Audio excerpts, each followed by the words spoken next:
నిజమైన భక్తుడు సూపర్ నువ్వు మాత్రం చిన్న చుక్క పెట్టుకో అందరికి లేదు లేదు మళ్ళీ పెద్ద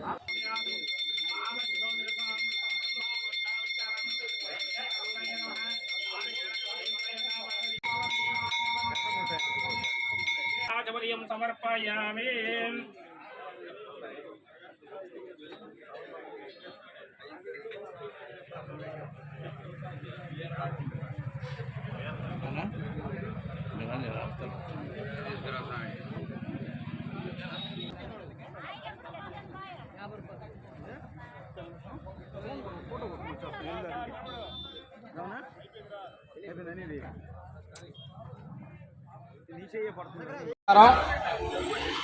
ఈ రాష్ట్రంలో 2024లో నూతన ప్రభుత్వం ఏర్పాటైన తర్వాత ఈ ప్రభుత్వం ఈ రాష్ట్ర ప్రజలకి అనేక హామీలు ఇవ్వటం జరిగింది.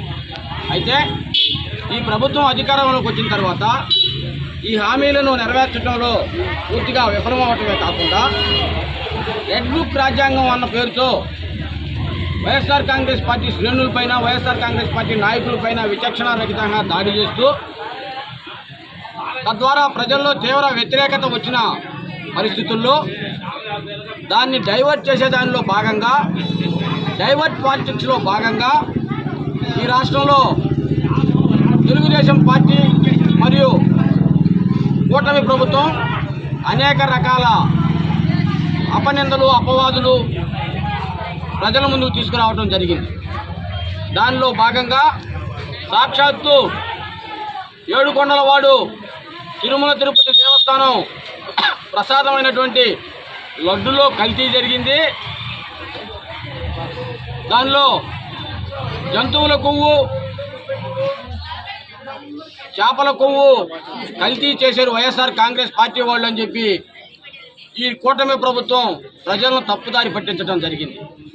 ఈ ప్రజలను తప్పుదారి పట్టించడంలో భాగంగా ఈ రాష్ట్ర ప్రజలనే కాకుండా యావత్ ప్రపంచంలో ఉన్న హిందువుల మనోభావాలు దెబ్బతినే విధంగా ఈ నాయకులు మాట్లాడటం జరిగింది. అయితే నిజాయితీకి మారుపేరు అయినటువంటి మా నాయకుడు జగన్మోహన్ రెడ్డి గారు ఆనాడే చెప్పడం జరిగింది. దీనిపైన సిబిఐ దర్యాప్తు జరిపించండి, నిజానిజాలు తెరచండి, ప్రజల మనోభావాలు దెబ్బతినకుండా చూడండి అని చెప్పి ఆ రోజు చెప్తే సుప్రీంకోర్టు దీన్ని సిబిఐకి అప్పగించడం, సిబిఐ చేత విచారణ చేయించడం మన అందరికీ తెలిసిన విషయమే.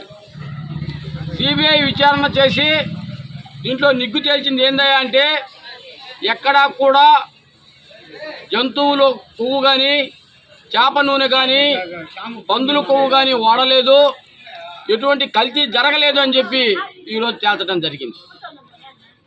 ప్రజల మనోభావాలతో ఆడుకొని ఆ రోజు డ్రామాలాడి నాటకాలాడి ఏదేదో నిజమైన హిందువుల మాదిరిగా గుడి మెట్లు కడిగిన వాళ్ళు పాపం గొంతు చించుకున్న వాళ్ళంతా ఈరోజు ఏమి సమాధానం చెప్తారని చెప్పి సందర్భంగా మేము ప్రశ్నిస్తున్నాం.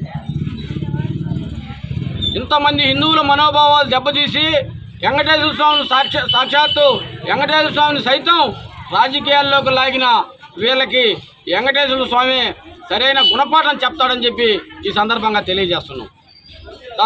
దానిలో భాగంగా ఈరోజు మేమంతా కూడా వైఎస్ఆర్ కాంగ్రెస్ పార్టీ శ్రేణులంతా కూడా మా అందుబాటులో ఉన్నటువంటి దేవస్థానాల్లో ఆ దేవదేవుని ఒకటే కోరుకుంటున్నాం.